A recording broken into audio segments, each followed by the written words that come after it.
Il s'agit d'un homme complètement seul. Il n'a pas de fils et pas de frère. Il n'arrête pas de travailler. Il a toujours envie d'avoir plus de richesses. Pourtant, il se demande: je travaille pour qui? Je me prive de bonheur pour qui? Cela non plus n'a pas de sens. C'est une mauvaise façon de passer le temps.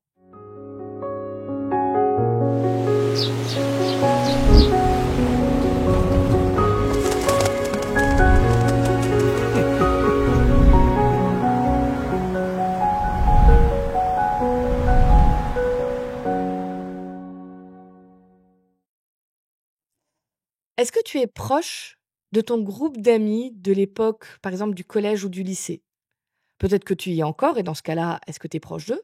Et si ça fait un petit bout de temps maintenant que tu es parti, est-ce que tu as gardé contact avec eux? Moi, plus ou moins, il y a quelque temps, on a fait une petite réunion, on s'est retrouvés à quelques-uns de l'époque du lycée, c'était très chouette.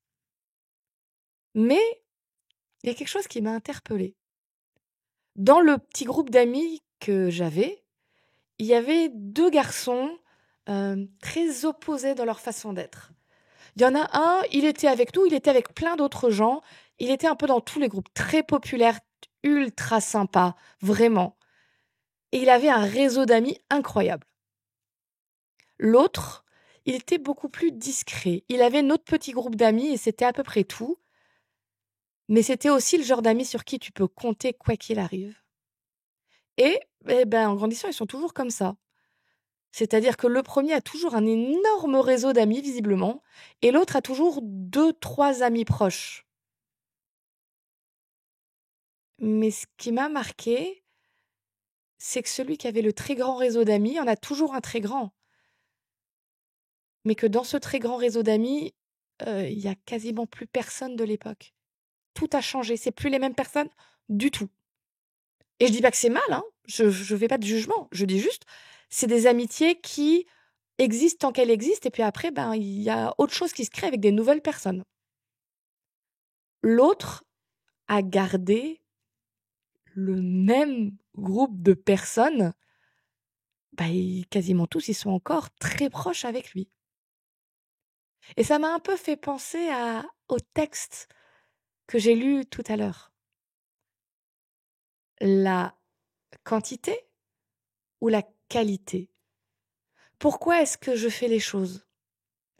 Et parfois, alors là, dans le texte qui était lu, c'était par rapport au travail, à la richesse, quelqu'un qui travaille, qui travaille, qui travaille pour amasser et qui se dit: «Ouais, mais au final, moi, j'en fais rien, j'ai pas de fils, j'ai pas de frère, cet argent, il va servir à rien».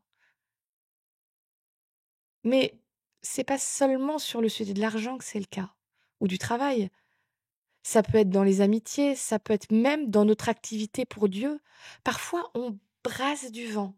On fait beaucoup, plein de choses, on est toujours occupé. Alors là, on est ultra occupé. Mais au final, on prend jamais le temps de se poser et de profiter vraiment. Profiter de la présence des amis, profiter des bénédictions qu'on a, profiter de la présence de Dieu dans nos vies. Moi, je trouve ça terrifiant, les gens qui me disent que du matin au soir, ils sont occupés tout le temps, y compris le sabbat. Ils courent toute la journée. Ils voient pas leur famille, ils voient pas leurs amis, ils sont tout le temps à un truc. Je crois que Dieu, il nous a prévus pour avoir ces temps de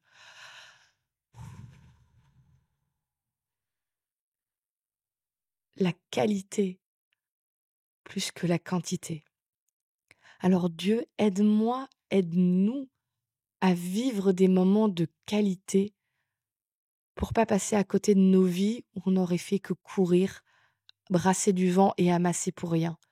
Je veux profiter de toutes les merveilleuses choses que tu as mis dans ma vie aujourd'hui.